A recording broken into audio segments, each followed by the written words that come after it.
पाकिस्तान बन गया है भारत के लिए एक बड़ा सरदर्द।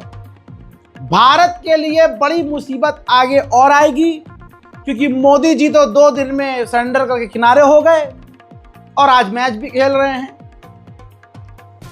आप देशभक्ति देखो इस आदमी की, कि जो कह रहा था भाई बहनों मेरे जिस्म में लहू नहीं, गरम सिंह, वो ठंडा हो गया है। Match, India Pakistan match. सुनिए, रिपोर्ट ये थी, है और रहेगी, क्योंकि जो हुआ है वो बदला नहीं जाएगा। चाइना की सैटेलाइट से पाकिस्तान ने भारत पर लाइव नजर रखी और भारत को नुकसान पहुंचाया। क्लियर है? आज पाकिस्तान ने चीन के साथ सैटेलाइट डील की है।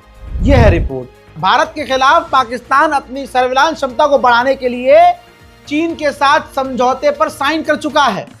5 सितंबर को चीन की कंपनी पायसात इंफॉर्मेशन टेक्नोलॉजी को डॉट ने पाकिस्तान सरकार के साथ $406 मिलियन की डील पर साइन किया है।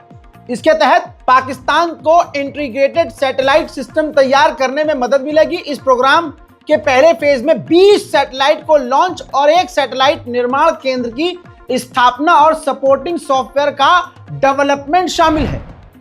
बहुत बड़ा स्टेशन पाकिस्तान में बनाया जाएगा और पाकिस्तान डायरेक्ट वहां से भारत की हर मूवमेंट पर पैनी नजर रखेगा। भारत के हमला करने से पहले पाकिस्तान पूरी तरह से अलर्ट और डिफेंस मोड में आएगा और अब तक जो खतरा भारत को था पाकिस्तान से, आने वाले समय में अब पाकिस्तान से भारत को और बड़ा खतरा होगा। और उसी चाइना से हाथ मिला कर आए हैं मोदी। देशभक्त हैं कितने बड़े मोदी। ये भाजपा और भजपिल्ले कितने बड़े देशभक्त हैं। भाई, भारत पाकिस्तान का मैच हो रहा है और भूल गए हैं ये जो कल तक रो रहे थे कि हमारे 26 मार दिए पाकिस्तान आतंकवादी और ये और वो। आज पाकिस्तान के साथ मैच खेल रहे हैं। ये है मोदी और मोदी के चाहने वालों की देशभक्ति। वहीं पाकिस्तान का राष्ट्रपति चाइना पहुंचा है शी जिनपिंग से मुलाकात के लिए। और देखिए अब आगे क्या क्या डील होती है। डीलें तो हो ही रही हैं दोनों के बीच, लेकिन मोदी जी पे क्या फर्क पड़ता है। 56 इंच की छाती है, कुछ भी डील करते रहो। हम तो चीन के दोस्त हैं, दोस्त थे दोस्त रहेंगे। चाहे वो अरुणाचल प्रदेश में अपने गांव बसा ले, चाहे वो ब्रह्मपुत्र नदी पर डैम बनाकर पानी बंद कर दे, चाहे हमारे लिए खतरा पैदा करे, चाहे लद्दाख में वो अपने हल्के लेकिन खतरनाक टैंक तैनात करे। हाँ, हम नहीं बोलेंगे। अभी पिछले हफ्ते, अब मोदी सरकार के नीति को समझिए ना, इनका पूरा कैरेक्टर झूठा है। पिछले हफ्ते क्या हुआ, जो तालिबान है उसका एक छोटा मिनिस्टर दिल्ली आया था और जो मेडिकल एग्जीबिशन था, फार्मा मेडिकल एग्जीबिशन, उसमें वो तालिबानी नेता शामिल हुआ था। गोदी मीडिया ने खबर दिखाई नहीं, क्योंकि थूक के चाटेंगे थोड़ी ना ऐसे, क्योंकि यही सरकार, भारत का हिंदू इतना जागा हुआ था कल कि तालिबान को आतंकवादी लिख रहा था। भाजपा, मोदी, अमित शाह ऐसे टॉप के नेता तालिबान को आतंकवादी लिख रहे थे। तालिबान नाम गाली हुआ करता था, गोदी मीडिया तालिबान आतंकवाद लिखता था। आज जो कल उसको आतंकवाद कह रहे थे, आज उतार कर कह रहे हैं तोहफा कबूल कर लो, आओ तालिबान आओ। यह है बीजेपी सरकार। उधर पाकिस्तान को लगा है बड़ा झटका। दोस्तों, ये रही रिपोर्ट। पाकिस्तान टॉप 10 मजबूत तरीन देशों से बाहर हो गया है। भारत चौथे नंबर पर है, अमेरिका ताकतवर देशों में पहले नंबर पर, रूस दूसरे, तीसरे पर चाइना और चाइना के बाद चौथे पर हम हैं। 5वें पर साउथ कोरिया है, 6ठे पर यूके है, फ्रांस 7वें नंबर पर, 8वें नंबर पर जापान, 9वें पर तुर्की और इटली 10वें नंबर पर। पाकिस्तान फिसल कर आ गया है 12वें नंबर पर।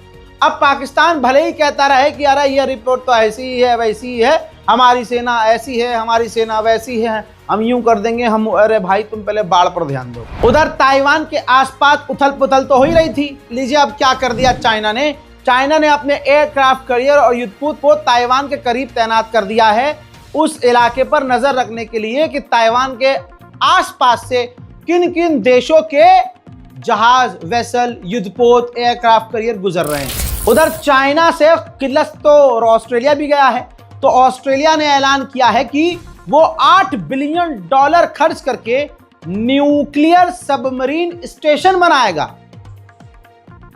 यानी चाइना का खौफ इतना ज्यादा ऑस्ट्रेलिया को है कि अब वो भी हथियार बनाने में दिमाग लगा रहा है, पैसा लगा रहा है। उधर चीन का खौफ अमेरिका को इतना है कि अमेरिका ने $10 बिलियन 10.8 लगभग है, हाँ, $10.8 बिलियन खर्च किया है क्लासिफाइड ऑपरेशन पर।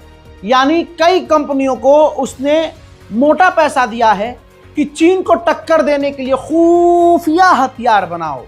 वो हथियार कैसे होंगे भाई नहीं पता, लेकिन चाइना को टक्कर देने के लिए इतना पैसा अमेरिका ने लगाया है तो कुछ तो खतरनाक बना रहा होगा। नेपाल के इंटरिम प्रधानमंत्री बन चुकी हैं सुशीला कर्की। प्रधानमंत्री पद संभालते ही उन्होंने तुरंत हॉस्पिटल्स का दौरा किया। सुशीला कर्की अब प्रधानमंत्री का पद संभाल चुकी हैं और सबसे पहला काम उन्होंने यही किया, काठमांडू में जो अस्पताल है उन अस्पतालों में जो घायल प्रदर्शनकारी हैं उनसे मुलाकात के लिए, उनके हालचाल को पूछने के लिए पहुंच गई। ये कदम उनका नेपाल के लोगों को पसंद आ रहा है। वहीं म्यांमार में अभी भी गृह युद्ध चल रहा है। म्यांमार की सेना ने फिर इजराइल जैसा कदम उठाया और एयर स्ट्राइक की स्कूल के ऊपर, जिसमें 19 स्कूल के छात्र मारे गए हैं, हाई स्कूल के छात्र मारे गए हैं।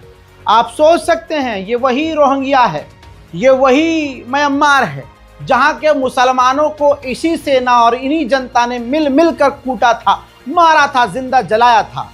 अब वहां ऐसा बवाल है, ऐसा अजाब है कि सालों साल बीत चुका है। ये इनको मार रहे हैं, वो इनको मार रहे हैं, काट पीट चल रही है, अजाब इलाही। उधर नॉर्थ कोरिया के तानाशाह ने ऐलान कर दिया है, किम जोंग उन ने, कि वो और न्यूक्लियर हथियार बनाएंगे। उधर एक बार फिर से रूस के ड्रोन रोमानिया और पोलैंड में घुस गए, जिसके बाद दोनों देश रोमानिया और पोलैंड फिर से रूस पर भड़क गए हैं। हालांकि रशिया का कहना है कि यह गलती है।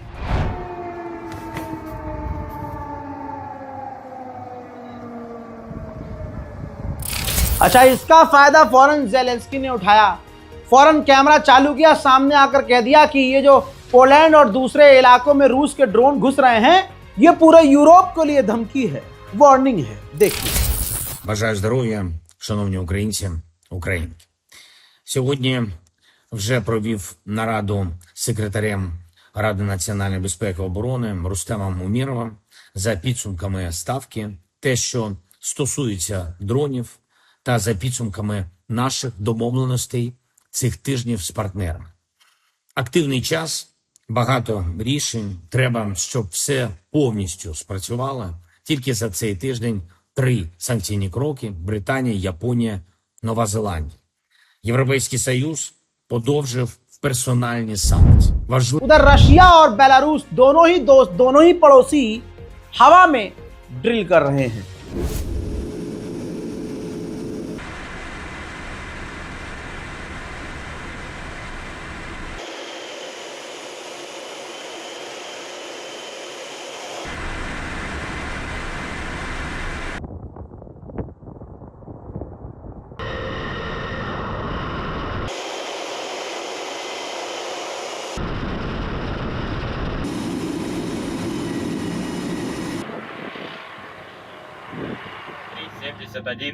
раздел 43-52 раздел। रूस के ड्रोन पोलैंड में बार बार घुस रहे हैं, जिसकी वजह से अब नाटो ने 3 अपने राफेल फाइटर जेट पोलैंड में तैनात कर दिए हैं। उधर नाटो के चीफ भी डर गए हैं। नाटो के चीफ ने दुनिया को डराते हुए, नाटो के साथियों को डराते हुए कहा है कि रूस की मिसाइलें 10 मिनट में यूरोप के किसी भी देश में घुस सकती है, तो हमें तो कुछ सोचना पड़ेगा। More generally speaking, you know, I don't like that whole eastern flank thinking because it gives the impression that if I live in Madrid or in London, I'm safer than when I live in Tallinn, and that is not true.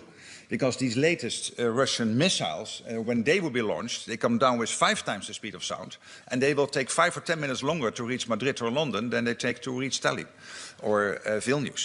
So in that sense, let's agree that within this alliance of 32 countries, we all live on the eastern flank. Why is रूस कुछ भी कर ले, Ukraine भारी पड़ रहा है। Ukraine ने 1500 किलोमीटर अंदर नोवो उफा ऑयल रिफाइनरी, उफा के अंदर, जो रूस के अंदर का इलाका है उफा, वहां पर हमला कर दिया। यानी रूस का एयर डिफेंस सिस्टम टट्टी है भाई, टट्टी।